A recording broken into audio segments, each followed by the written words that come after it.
ابرہا، جسے تاریخ میں ابرہا الاشرم کے نام سے بھی یاد کیا جاتا ہے، 6 صدی عیسوی میں یمن کا ایک طاقتور حکمران تھا۔ اس کا تعلق حبشہ، موجودہ ایتھوپیا سے تھا، اور وہ ابتدا میں حبشی سلطنت کا ایک فوجی کمانڈر تھا۔ بعد میں اس نے یمن پر اپنی حکومت قائم کر لی۔ 6 صدی میں یمن ایک اہم تجارتی اور سیاسی مرکز تھا۔ اس وقت یمن میں حمیر کی حکومت تھی۔ حبشہ کے بادشاہ نے یمن پر حملہ کیا اور اپنی فوج کے ذریعے وہاں اقتدار قائم کیا۔ ابرہا حبشی فوج کے ایک کمانڈر کے طور پر یمن آیا تھا۔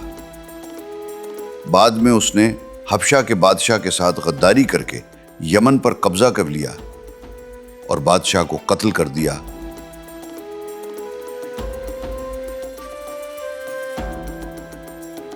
اور یمن کا حکمران بن گیا۔ اگرچہ اس نے بغاوت کی تھی، لیکن بعد میں حبشہ کے بادشاہ نے اسے یمن کا گورنر تسلیم کر لیا، کیونکہ وہ ایک مضبوط حکمران ثابت ہوا تھا۔ ابرہا نے یمن کے دارالحکومت صنعاء سے حکومت کی۔ اس نے اپنے دور میں کئی تعمیراتی اور انتظامی منصوبے شروع کیے۔ اس کی حکومت نسبتاً مضبوط اور منظم تھی، اور اس نے یمن میں تجارت اور سیاسی اثر و رسوخ کو بڑھانے کی کوشش کی۔ اس نے جب دیکھا کہ عرب خانہ کعبہ کا حج کرتے ہیں،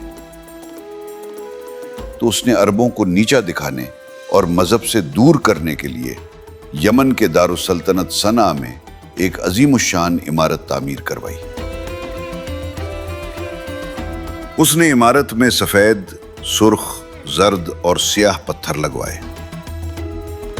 اس کی دیواروں میں جگہ جگہ سونے اور چاندی کے پترے لگوائے۔ اس عمارت میں لگے ہوئے دروازوں اور کھڑکیوں میں خوبصورتی کے لیے سونے کی میخیں لگوائیں۔ زربفت کے پردوں سے اس عمارت کو آراستہ کیا گیا تھا۔ خوبصورتی میں یہ عمارت دنیا میں ایک عجوبہ تھی۔ جگہ جگہ چھوٹے چھوٹے مینار بنے ہوئے تھے جن میں عود اور عنبر جلتا تھا۔ خوشبو سے پوری عمارت مہکتی رہتی تھی۔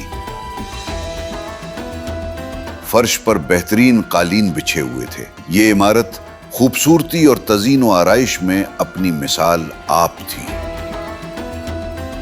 ابرہا نے لوگوں کو حکم دیا، آئندہ خانہ کعبہ کی جگہ میری عبادت گاہ میں آ کر حج اور طواف کرو۔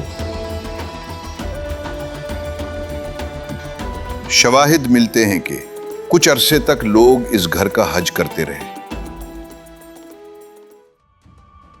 آخرکار ایک رات اس میں کسی نے غلاظت ڈال دی۔ جب ابرہا کو پتہ چلا تو غصہ میں آگ بگولا ہو گیا۔ فوج جمع کرو، ہم کعبہ پر حملہ کریں گے۔ اس نے خانہ کعبہ پر فوج کشی کا ارادہ کیا اور ہزاروں کی تعداد میں فوج جمع کی۔ اس کا ارادہ تھا کہ فوج کشی کر کے خانہ کعبہ کو نعوذ باللہ منہدم کر دیا جائے۔ ابرہا نے اپنے لیے ایک ہاتھی کا انتخاب کیا۔ اس کے لشکر میں 12 یا 13 ہاتھی تھے۔ ابرہا نے جس ہاتھی کا انتخاب کیا تھا وہ اتنا طاقتور تھا کہ موٹی سے موٹی دیوار کو ٹکر مار کر گرا دیتا تھا۔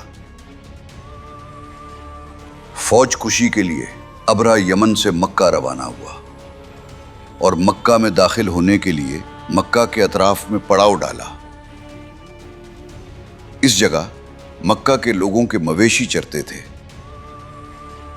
ابرہا کے لشکر نے وہ مویشی پکڑ لیے۔ ان میں 200 اونٹ حضور علیہ الصلوۃ والسلام کے دادا حضرت عبد المطلب کے تھے۔ اس وقت حضرت عبد المطلب خانہ کعبہ کے متولی اور قریش کے سردار تھے۔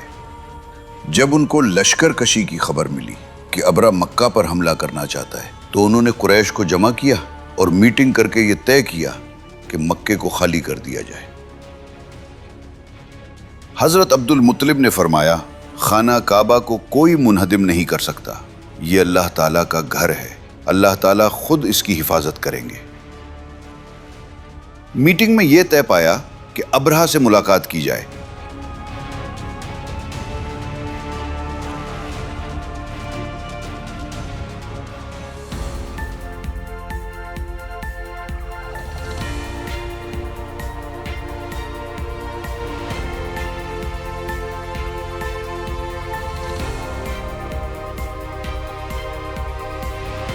آپ دیکھ رہے تھے SOS نیوز کی اسلامی پیشکش۔